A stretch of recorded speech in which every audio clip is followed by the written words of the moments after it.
Chapter 39. Two Idiots at Table 7. I wish I could report that all the hands went like that. It had seemed so easy when I was practicing with Leslie. This person would bid this, then this person would bid that, then he'd play this card and she'd play that card.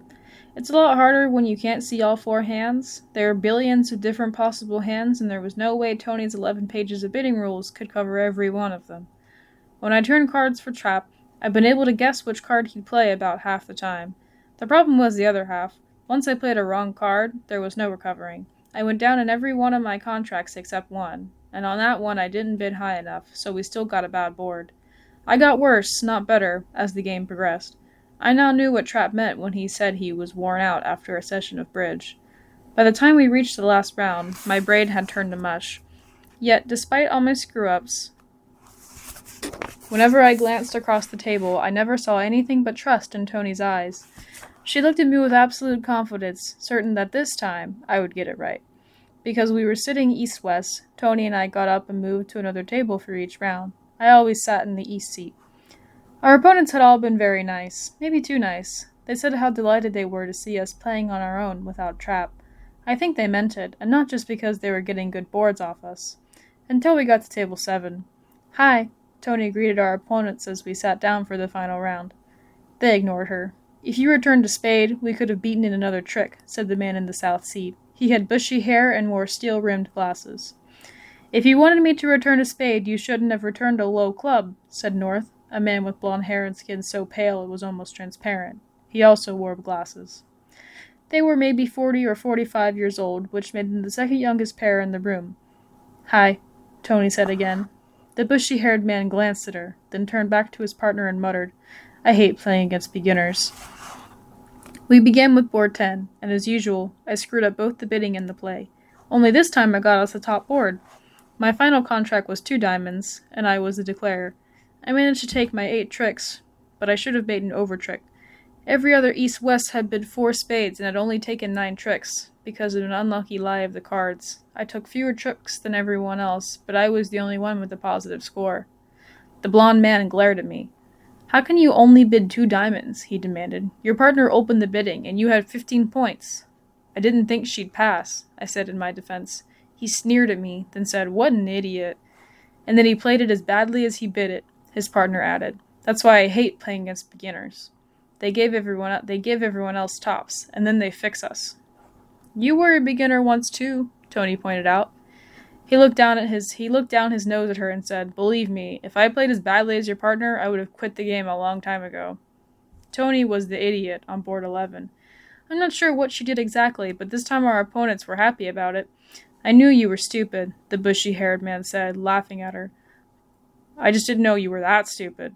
Tony turned red. "Well, now you know," she said quietly. Her cheek was quivering. I was afraid she might cry. The men were still laughing as I removed my hand from board 12, which thankfully was the last hand of the day. I sorted my cards. It was a lousy hand. My only high cards were a king and 2 jacks. Tony set the 1 spade card on the table. I probably should have passed, but I raised to 2 spade. The bushy-haired guy bid 3 diamonds. Then Tony surprised me by bidding 4 spades. North doubled, snapping the red card on the table with a flourish. I knew I should have passed the first time. I passed, South passed, and it was Tony's turn again. She was thinking. "You can't go back to 3 spades," said the blonde guy, and he and his partner chortled over that one. Tony didn't seem to notice their laughter. She reached into her bidding box, then gently set her bid on the table. It was the blue card with 2 X's. The men stopped laughing. It was the first time I had ever seen anyone use the redouble card. North led the ace of diamonds, and I set my pitiful hand on the table. "Sorry," I said. "This is all I got." "Thank you, partner," said Tony. "The 5, please." I played the 5 of diamonds as directed. There was an intensity in her eyes that I had never seen before. She carefully watched every card the opponents played. Her voice was flat yet authoritative as she dictated what card I was to play from the dummy. After the first 6 tricks, she had won 4, and the opponents had won 2. She could only let them win 1 more. "Jack of clubs, please." I played the card as directed. My jack won the trick, and Tony won the next trick in her hand. It was around this point that I noticed the blonde guy squirming in his chair. When Tony won the next trick, the bushy-haired guy started squirming too. North won the next trick, but he wasn't happy about it. He sighed disgustedly, then led a card, and Tony took the last 3 tricks. First she squeezed me out of my exit cards, the bomb man griped, and then she in-played me. Well, you shouldn't have doubled, accused his partner. You warned her of the bad spade break. I wouldn't have doubled if you hadn't made that lousy 3 diamonds call. It got you off to the right lead. We would have said it if you had switched to a club at trick 2. You needed to break up the in-play. Yeah, right. I'm supposed to see that far ahead? On the first 2 hands, she can barely follow suit, and then she suddenly turns into Sid Fox.